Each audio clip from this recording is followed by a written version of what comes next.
Assalamualaikum warahmatullahi wabarakatuh. Alhamdulillah, Alhamdulillah syukran ala ma an'am.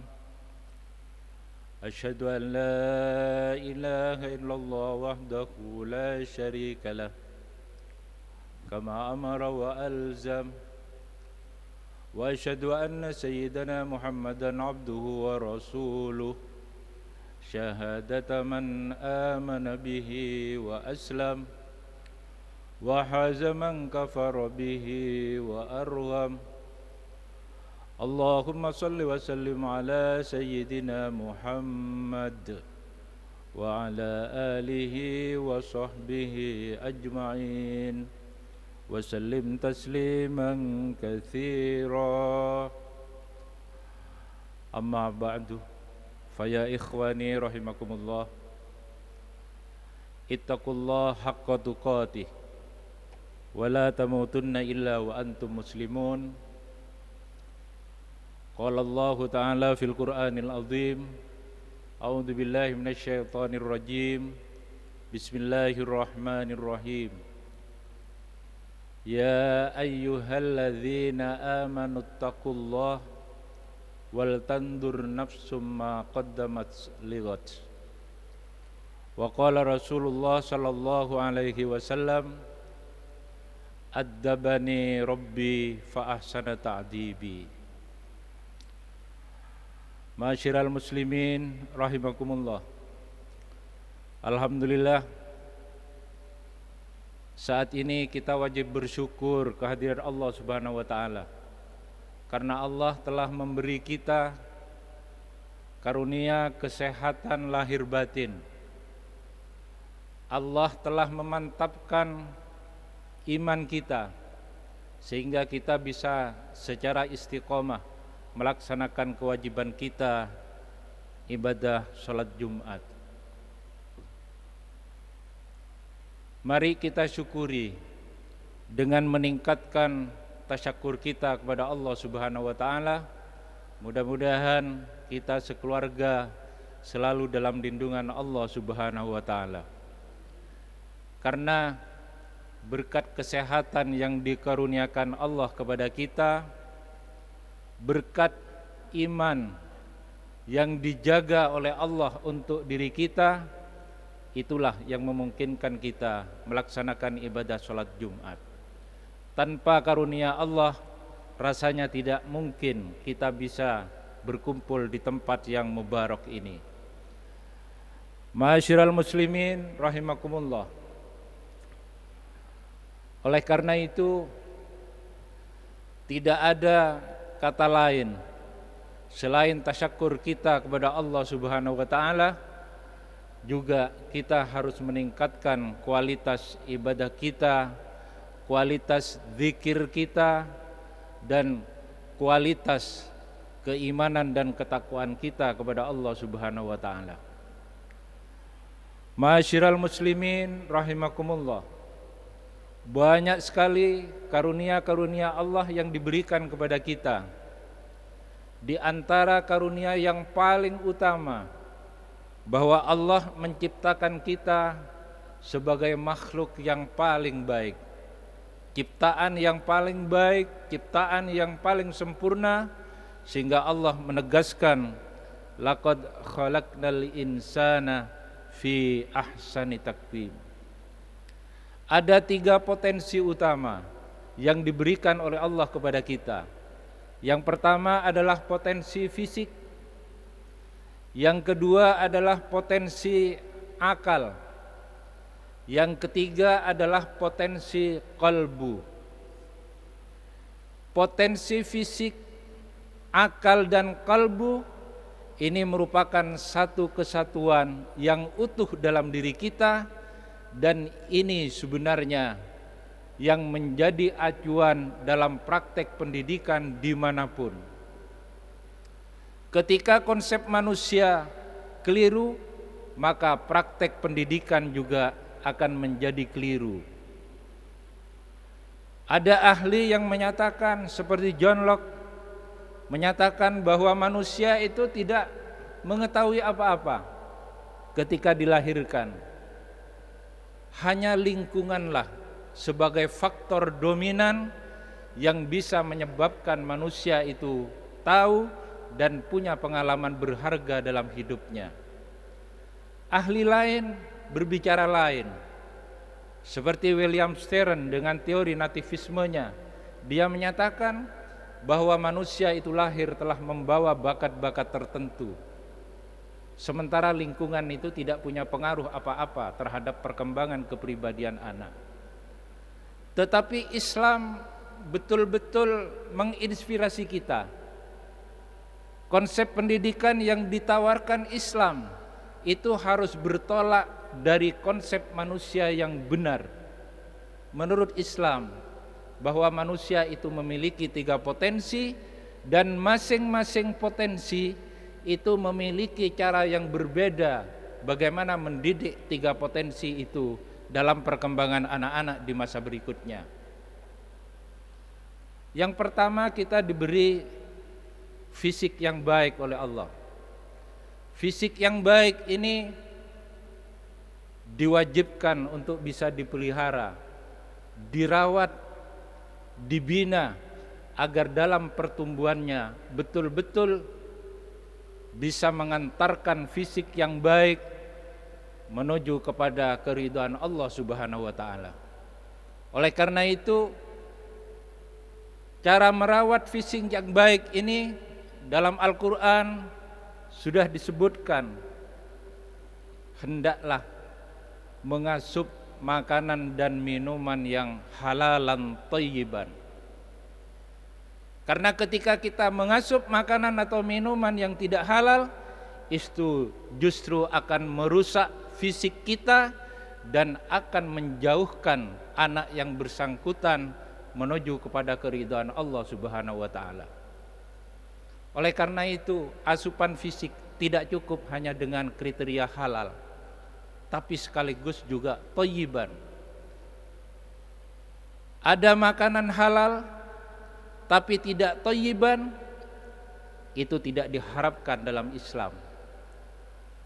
Nasi misalkan adalah halal karena diperoleh dengan cara yang halal, diolah dengan cara yang halal, tetapi ketika kita makan melampaui batas yang sebenarnya itu hanya cukup 1 piring, kita makan sampai 3 piring, maka sesuatu yang halal itu menjadi tidak thayyiban.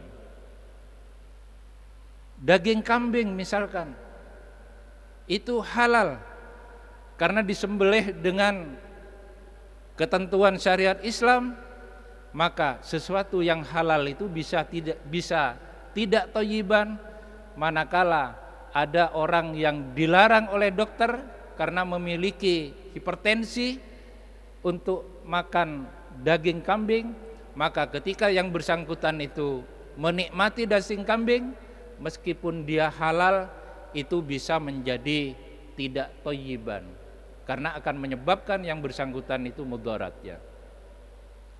Yang kedua adalah akal kita. Akal itu dikaruniai Allah agar supaya akal itu bisa berfungsi untuk akses ilmu, akses pengalaman, kemudian kesempatan-kesempatan yang lain. Akal itu harus dibina. Jangan sampai akal itu dikotori atau akal itu terganggu karena kita menikmati hal-hal yang dilarang oleh Allah Subhanahu wa taala. Misalkan narkoba, misalkan minuman keras ya, itu akan merusak akal. Sehingga akal itu wajib dipelihara dengan cara agar supaya yang bersangkutan itu aktif mencari ilmu, yang bersangkutan itu aktif akses informasi, yang bersangkutan itu bisa terdidik setinggi-tingginya. Kemudian yang ketiga adalah qalbu kita. Kalau fisik dipelihara dengan olahraga dan dengan cara mengasup makanan dan minuman yang halalan thayyiban, Sementara akal bisa kita pelihara, bisa kita bina dengan cara banyak membaca, dengan cara banyak akses ilmu dan pendidikan, maka kalbu kita, cara mendidiknya itu beda. Cara mendidik kalbu kita adalah dengan cara banyak melakukan mujahadah, banyak melakukan zikir, banyak melakukan ibadah. Karena apa? Kalbu kita yang bisa merasakan apakah ibadah kita ini khusyuk ataukah tidak. Kalbu kita yang bisa merasakan apakah ketika kita berkomunikasi dengan Allah betul-betul bisa kita rasakan ataukah tidak. Apakah ibadah kita itu baik atau tidak. Itu adalah kalbu kita yang bisa merasakan, bukan akal kita, apalagi fisik kita. Tetapi Rasul sallallahu alaihi wasallam sebagai teladan bagi kita semua, Rasul itu menyatakan bahwa addabani rabbi fa ahsana ta'dibi. Tuhanku telah mendidikku, maka Tuhan baguskan pendidikanku. Pendidikan samawi yang diberikan Allah yang paling baik adalah apa yang dialami oleh Rasulullah sallallahu alaihi wasallam. Karena Rasul sampai dawuh, addabani rabbi fa ahsana ta'dibi. Oleh karena itu, masyiral muslimin rahimakumullah, ketika Allah Subhanahu wa taala menyapa kita, ya ayyuhalladzina amanu idza nudiya lis-salati min yaumil jum'ah fas'au ila dzikrillahi wa dzarul bai'. Ketika setiap Jumat Allah menyapa kita, wahai orang-orang yang beriman, jika tiba waktunya sholat Jumat, jika datang panggilan untuk melaksanakan sholat Jumat, fas'au ila dzikrillahi wa dzarul bai'. Segeralah kamu untuk zikir kepada Allah Subhanahu wa taala. Jadi ibadah yang diserukan oleh Allah kepada kita bukan dalam rangka membebani kita, tetapi Allah memberikan peluang kepada kita agar supaya kita bisa terdidik secara baik sebagai potensi pengabdian kita kepada Allah Subhanahu wa taala di dunia ini. Fisik kita dibina karena dengan ibadah-ibadah sholat Jumat, maka kita akan melakukan gerakan-gerakan dari rumah masing-masing dengan berzikir, bertasbih lillahi ta'ala. Akal kita juga dibina dalam kegiatan Jumat ini dalam rangka memperoleh pencerahan-pencerahan baik dari penceramah, dari para khotib maupun dari petugas takmir yang lain. Kalbu kita juga dibina. Kita itu bisa merasakan, bisa mengapresiasi seberapa iman kita, seberapa Islam kita, seberapa ihsan kita bisa kita wujudkan dalam kegiatan seperti ini. Oleh karena itu, ibadah sholat Jumat, masyiral muslimin rahimakumullah, itu bagian dari pendidikan samawi yang dianjurkan agar supaya kita bisa menjalaninya secara baik. Masyiral muslimin rahimakumullah, kalau tiga hal itu dibina secara bersama-sama, fisik kita dibina secara bersama-sama, akal kita dibina secara terintegrasi, kalbu kita juga dibina secara terintegrasi, inilah yang dimaksud dengan pendidikan yang holistik yang sangat dibutuhkan dalam menyongsong kehidupan di masa yang akan datang. Kalau praktek-praktek pendidikan itu seperti ini, tidak hanya terjadi secara kognitif saja, akal saja yang dididik, sementara kalbu kita tidak pernah dididik, maka perkembangan anak itu akan kurang bagus. Hanya akalnya saja yang pintar, tapi aspek spiritualnya, basis-basis keagamaannya sangat lemah. Oleh karena itu, masyiral muslimin rahimakumullah, kita terinspirasi pada ayat Al-Quran, sebagaimana firman Allah dalam surat Al-Hasyr ayat 18 yang tadi kami bacakan. Allah Subhanahu wa taala berfirman, A'udzubillahi minasyaitonirrajim. Bismillahirrahmanirrahim. Ya ayyuhalladzina amanuttaqullah wal tandur nafsum ma qaddamat lighad. Panggilan Allah, seruan Allah yang dimulai dengan lafaz ya ayyuhalladzina amanu tidak begitu banyak dalam Al-Quran. Tetapi ketika Allah menyerukan, memanggil dengan ya ayyuhalladzina amanu, pasti ada starting khusus, pesan khusus yang ingin disampaikan oleh Allah, bagaimana kita menjalani kehidupan di masa-masa yang akan datang. Dalam surat Al-Hasyr ayat 18 ini ditegaskan bahwa kehidupan yang akan datang yang harus dilalui oleh orang-orang yang beriman, yang pertama adalah ittaqullah. Bertakwalah kamu sekalian kepada Allah. Yang kedua, wal tandur nafsum ma qaddamat lighad. Berintidarlah apa yang bisa kita tawarkan, apa yang bisa kita siapkan untuk kehidupan generasi yang akan datang, untuk kehidupan besok ya.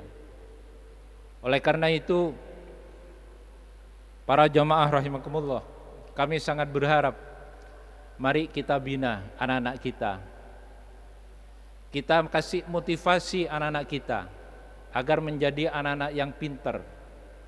Tetapi jangan lupa, dasari kepintaran anak-anak kita, dasari profesi anak-anak kita dengan keimanan dan ketakwaan kita kepada Allah Subhanahu wa taala. Karena tanpa itu kepintaran hanya akan menjerumuskan kita jika tidak didasari dengan dasar-dasar keagamaan yang kuat.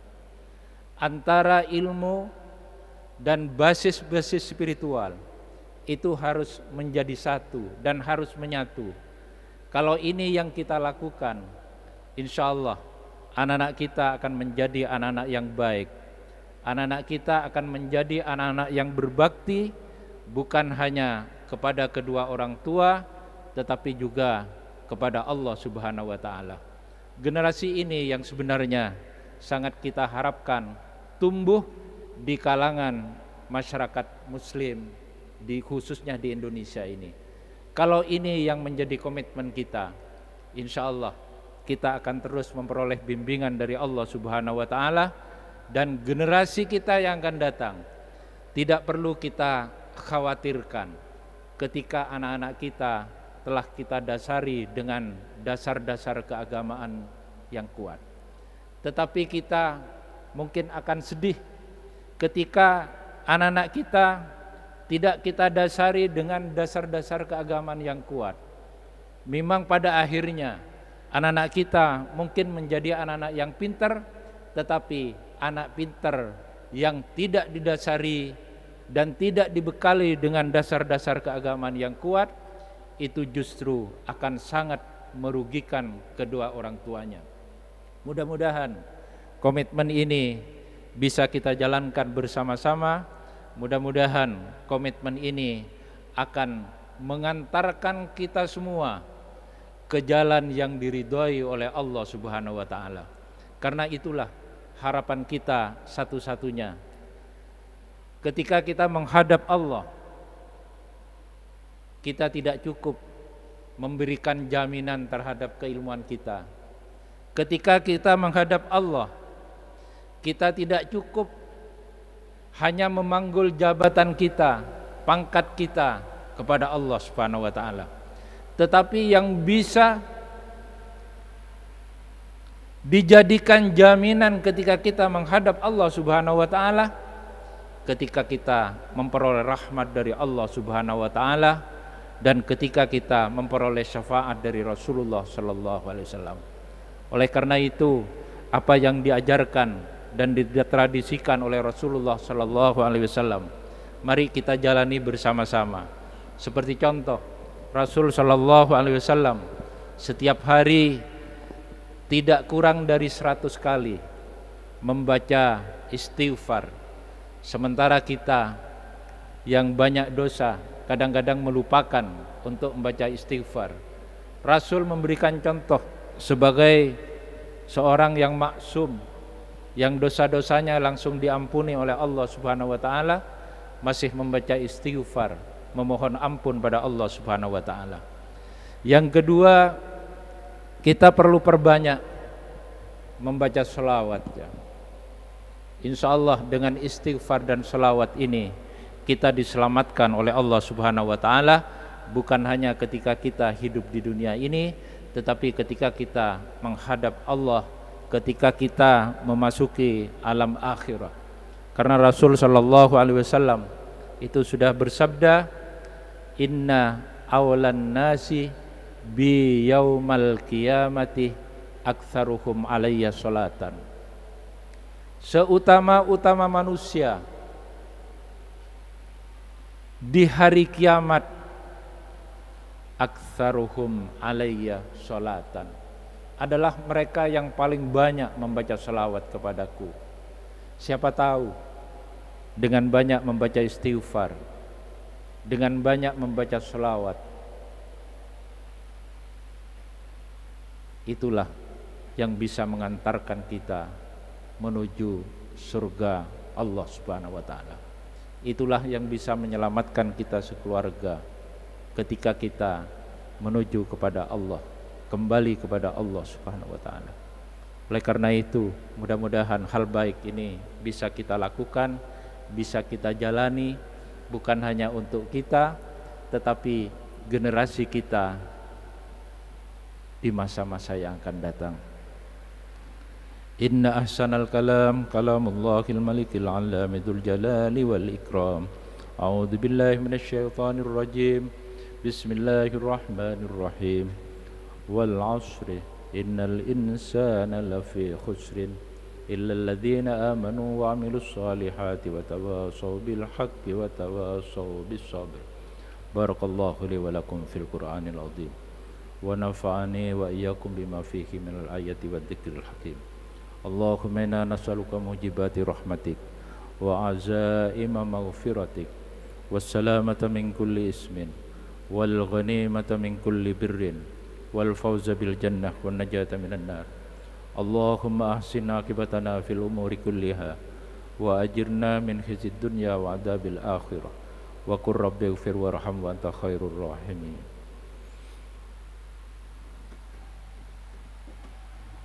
Allahumma salli wa sallim ala sayyidina wa maulana Muhammadin wa ala ali sayyidina Muhammad.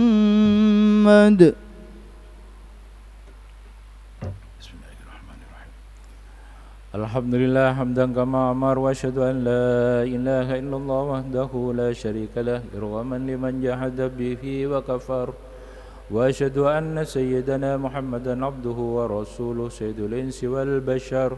Allahumma salli wa sallim ala sayyidina Muhammad wa ala alihi wa sahbihi ma tasalat anhum bi nadari wa udhunum bi khabar. Amma ba'du fa ya ayyuhan nas ittaqullaha ta'ala wa dhul fawahisha ma dhahara wa ma batan wa hafidhu ala at-ta'ati wa huduril jum'ati wal jama'ah wa alamu anna Allah amrakum bi amrin bada fihi bi nafsihi wa thanna bi malaikati kursihi faqala ta'ala wa lam yazal qailan alima inna Allah wa malaikatahu yusalluna 'alan nabi ya ayyuhalladzina amanu sallu 'alaihi wa sallimu taslima. Allahumma salli wa sallim ala sayyidina Muhammad wa ala ali sayyidina Muhammad kama sallaita ala sayyidina Ibrahim wa ala ali sayyidina Ibrahim fil alamin innaka Hamidum Majid. Allahumma warḍa'anil khulafa'ir rasyidin alladziina qad bil haqqi wa kanu bihi ya'dilun Abi Bakr wa Umar wa Utsman wa Ali wa anis sittati mutammimin al-asharatil kiram وعن سائر أصحاب نبيك أجمعين وعن التابعين وتابع التابعين ومن تبعهم بإحسان إلى يوم الدين. اللهم لا تجعل أحد منكم في عنقنا ظلامة ونجنا بحبكم من أحوال يوم القيامة. اللهم اعز الإسلام والمسلمين وأهلك الكفرة والمشركين وأهل كلمتك إلى يوم الدين.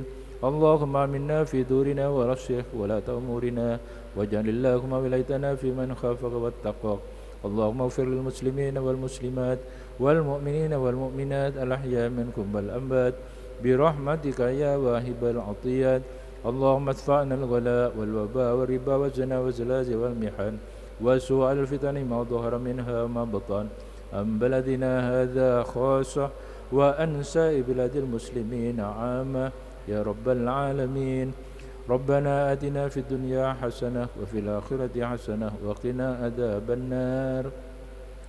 عباد الله إن الله يأمر بالعدل والإحسان وإيتاء ذي القربى وينهى عن الفحشاء والمنكر والبغي يعظكم لعلكم تذكرون.